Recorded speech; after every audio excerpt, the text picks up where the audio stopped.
Mesdames et messieurs, bonjour, bonsoir. Je suis PF ou LTLT Lakers tout le temps, la chaîne francophone des Lakers. Dans l'émission d'aujourd'hui, je vais me faire un kiff. Je vais me faire le 5 majeur de l'histoire des Los Angeles Lakers. Je vais commencer par le poste 1. Je vais choisir mon poste 2.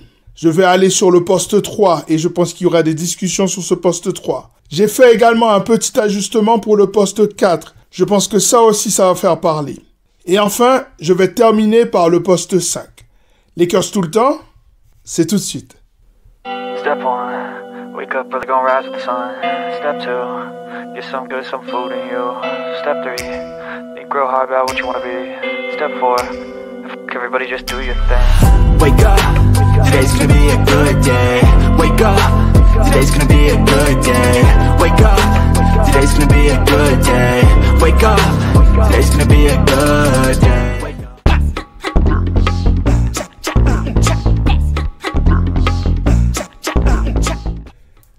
Attention, pour ce 5 majeur, ce ne sont que mes goûts, basés évidemment sur des arguments factuels, des arguments tangibles, comme par exemple le titre de champion, le titre de MVP, les MVP des finales, la participation à des All-NBA First Team, la participation éventuellement à des All-NBA Defensive Team, la participation au All-Star Game et également le frisson que ces joueurs ont pu m'apporter. Après chaque sélection de poste, je vous mettrai la liste non exhaustive des joueurs historiques sur chacun des postes.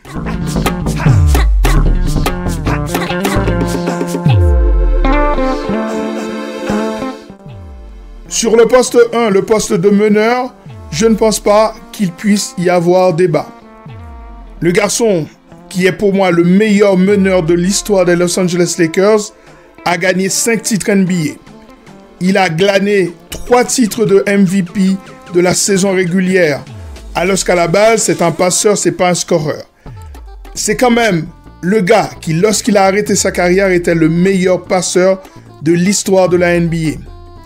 C'est quand même l'un des meilleurs intercepteurs. Et également, c'est un garçon qui a modifié le concept de position dans la NBA. C'est un garçon qui, lors de son année rookie, a glané le titre de rookie des finales et champion NBA, alors que le meilleur joueur de l'équipe était blessé. C'est un phénomène. C'est un mec qui a arrêté sa carrière à 31 ans. Et encore, il venait de sortir d'une finale NBA. C'est un spécimen, c'est un joueur générationnel, c'est l'un des meilleurs joueurs de toute l'histoire de la NBA et c'est peut-être le meilleur meneur de l'histoire de la NBA. J'ai nommé Earvin Magic Johnson. Je pourrais laisser quelques mentions sur ce poste 1 à des combo guards, des gens qui sont en général des arrières mais qui ont pu dépanner les Lakers sur ce poste 1. Je pense notamment à un garçon comme Byron Scott. Je pense à Michael Cooper. Je pense également à Jerry West.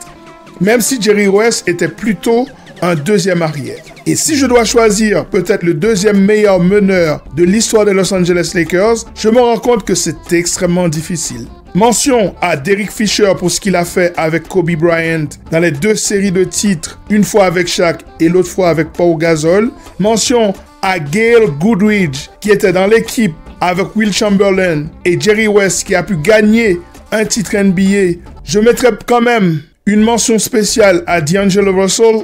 Non, je plaisante. Ni à Russell, ni à Westbrook. Arrêtez. Ils ont été meneurs du côté des Lakers, mais ils n'ont pas leur place dans ce classement. En tout cas, le choix est fait. Sur le poste 1, Earvin Magic Johnson.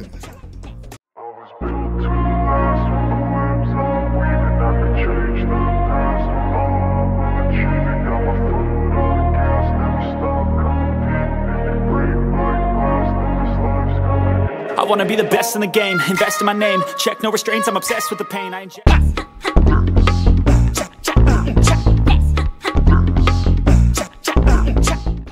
Le poste 2 laisse une petite apparence de débat, mais pour moi, il n'y en a pas. Et pour moi, le grand perdant de ce 5 majeur all-time, c'est Jerry West. Jerry West sera battu à la fois Sur le poste 1, où il n'a jamais vraiment été un meneur, même si c'est un playmaker de génie. Sur le poste 2, puisqu'il est face au deuxième meilleur arrière de toute l'histoire de la NBA, et j'ai nommé M. Kobe Bean Bryant. Kobe Bean Bryant, c'est 5 titres NBA, c'est 7 finales faites, c'est 1 titre de MVP, 2 titres de MVP des Finals. C'est quelqu'un qui aurait pu gagner un 2e titre de MVP. Bon, on pourrait retourner du côté de Steve Nash qui a gagné 2 titres de MVP. Certains pensent que l'un de ces titres était à Kobe et l'autre était à Shaq quand il était à Miami. Peu importe, je ne suis pas là pour discréditer un meneur qui a quand même joué aux Lakers, même si c'était à la fin de sa carrière, en la personne de Steve Nash. Pour rappel, il y avait également Gary Payton sur ce poste 1. J'ai oublié de le mentionner. Il y avait également Van Exel. J'ai oublié également de le mentionner. C'était un joueur frisson. Revenons à ce qu'on disait. Sur ce poste 2, c'est Kobe Bryant qui a été choisi au détriment du logo Jerry West. Jerry West qui reste à ce jour le seul joueur qui a été MVP des Finals alors que son équipe a perdu. Donc sur ce poste 2, c'est Kobe Bean Bryant, 5 titres NBA, un joueur exceptionnel qui a fait tellement pour cette franchise. Et alors, quelques mentions spéciales. On pourrait parler de Byron Scott encore une fois. On pourrait parler de Michael Cooper. On pourrait parler d'Eddie Jones. On peut parler également de Danny Green, des gars comme Alex Caruso. Aujourd'hui, Austin Reeves. Sur ce poste 2, il y a quand même eu quelques bons joueurs. Mais personne n'est arrivé à la cheville de Jerry West et encore moins à la cheville de Monsieur 81 points dans un seul match de basket. Voilà, le poste 2 est choisi. Donc on a choisi le 1, on a choisi le 2. On va passer au poste 3 qui va sans doute faire parler.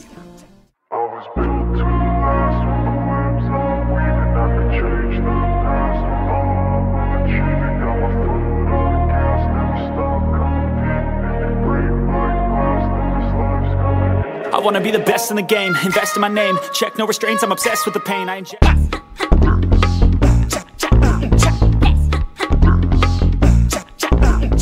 J'aurais pu décaler Jerry West sur le poste 3, mais ça aurait été un ajustement pour la photo finish et pas pour la réalité du basket. Sur le poste 3, il y a quelques candidats intéressants. J'ai beaucoup aimé l'apport d'un joueur comme James Worthy. J'ai beaucoup aimé également l'apport d'un joueur Jamal Wilkes. On oublie souvent que lors du titre en 80, où Magic Johnson a commencé en tant que pivot, a terminé avec plus de 49,15 rebonds, 11 passes décisives, a terminé MVP de ce match et MVP des Finals, on oublie que Jamal Wilkes, ce jour-là, a fait un match énorme aussi. Je pense qu'il a inscrit à ce match 35 points. Il faudra vérifier, mais Jamal Wilkes, c'était également un phénomène du basket sur ce fameux poste 3. Il y a Elgin Baylor également, mais Elgin Baylor n'a pas gagné de titre avec les Los Angeles Lakers. C'est la seule chose qui fait que je ne l'ai pas mis dans ce 5 majeur. Dès lors, l'élu de ce 5 majeur est l'élu du sport et de la NBA. Vous l'avez compris, LeBron James. Certains d'entre vous diront qu'il n'a pas fait assez sous le maillot des Lakers pour être dans le 5 majeur de tous les temps. Je ne suis pas de cet avis, puisque je suis de ceux qui valorisent énormément le titre de 2020. Quand vous êtes enfermé dans une cage et que potentiellement votre famille, abandonnée dans sa demeure, est en train de mourir d'une maladie inconnue qui s'appelle le Covid-19, c'est un challenge mental extraordinaire. Ce titre de 2020 a toute l'importance du monde dans l'histoire des Los Angeles Lakers. C'est le 17e et c'est LeBron James qui l'a donné aux Lakers de Los Angeles, bien aidé, il est vrai, par un certain Anthony Davis. On pourrait parler également des joueurs comme Rick Fox, on pourrait parler de Devin George. Pour moi, LeBron James est le numéro 3 de ce 5 majeur all-time.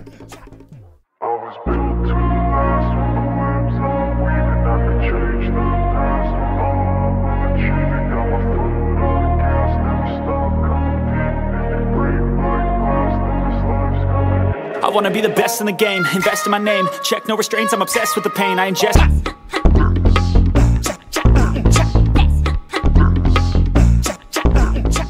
Le poste 4 est pour moi l'occasion de faire un petit ajustement de ne pas prendre un vrai poste 4 pour le mettre sur cette photo finish, mais d'aller chercher quelqu'un sur un autre poste. Je vais vous dire qui c'est dans une seconde. Mais avant ça, j'ai envie de lancer le débat. Qui a été dans l'histoire des Los Angeles Lakers le meilleur 4? Est-ce que c'est Anthony Davis ou alors est-ce que c'est l'Espagnol Pau Gasol? Je pense qu'il y a des arguments pour les deux. Aucun des deux n'a été un MVP de la saison ni des finals.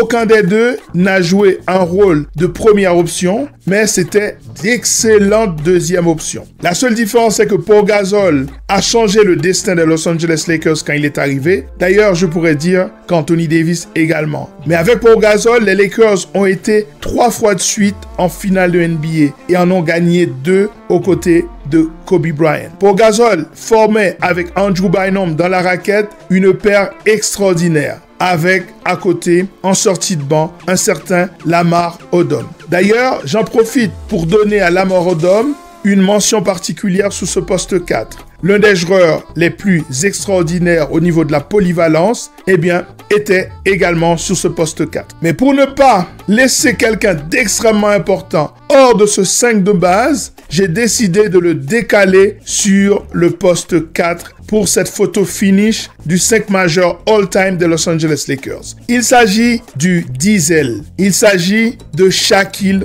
O'Neal. Eh oui les gars, eh oui. Je ne pouvais pas laisser O'Neal hors de cette photo. Ce n'est pas possible. Alors mon poste 4 n'est pas vraiment un poste 4, mais il va faire office de poste 4 parce que sur le poste 5, il n'y a pas moyen que je touche à la légende. On y vient tout de suite. Shaquille O'Neal sur le poste 4, rien que pour la photo. Mais sinon, si je dois considérer au niveau du poste, au niveau de la valeur du poste, peut-être qu'on parle d'Anthony Davis ou alors Pau Gasol. Mychal Thompson est également une option. Poste 4, poste 5. Mention également à AC Green. Mention à Kurt Rambis. Mention à Robert Horry et à Horace Grant. Tous ces joueurs-là ont gagné des titres sur le poste 4 en tant que réservistes avec les Los Angeles Lakers. Et au fait, j'ai oublié de mentionner Ron Artest sur le poste 3. Très important lors de la finale 2010, grâce à sa défense sur Paul Pierce, les Lakers ont pu gagner cette série. J'ai oublié également sur ce poste 3 de mentionner Trevor Ariza. Revenons à notre poste 4 puisque ça va nous permettre de faire notre transition vers le poste 5. J'ai mis donc Shaquille O'Neal sur ce poste 4 parce que sur le poste 5, il y a un monstre.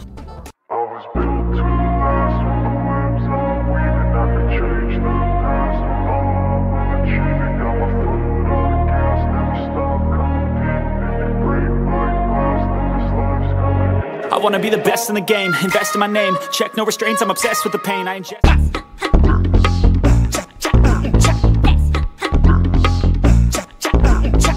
Et ce monstre, c'est le capitaine. C'est le capitaine de ce 5 majeur. C'est le seul homme qui possédait un tir incontrable. Le fameux Skyhook.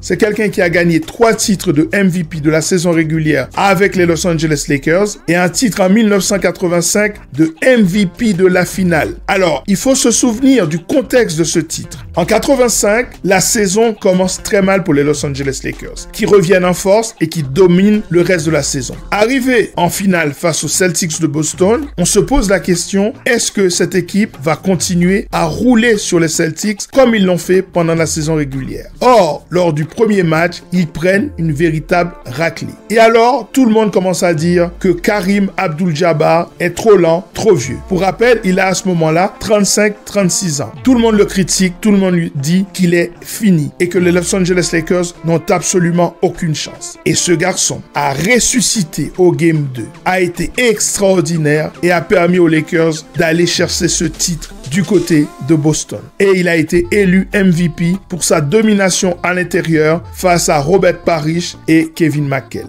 Le meilleur poste 5 de l'histoire des Los Angeles Lakers, ce n'est pas Will Chamberlain, ce n'est pas George Mikan, ce n'est pas Shaquille O'Neal, c'est Kareem Abdul-Jabbar. Dites-moi ce que vous pensez de ce 5 de base. À l'occasion, faites-moi ce petit plaisir de me dire comment vous êtes devenu fan des Lakers. Quel joueur vous a inspiré, vous a attiré dans l'escarcelle de la fanbase des Lakers? Quant à moi, c'était Magic Johnson. Et oui, je suis assez vieux pour avoir vu Magic Johnson jouer. Et c'était un phénomène. Dites-moi qui vous a attiré. Dites-moi le joueur des Lakers qui a fait de vous un fan inconditionnel des Los Angeles Lakers. Dernier mot avant de laisser l'antenne. Je choisirai pour ce 5 de base un coach qui va peut-être faire grincer les dents. Ce ne sera pas Pat Riley. Je choisirai plutôt Phil Jackson. Mais dans une autre émission, je vous dirai pourquoi c'est Phil Jackson et non pas Pat Riley. À très bientôt. Prenez soin de vous. Ciao.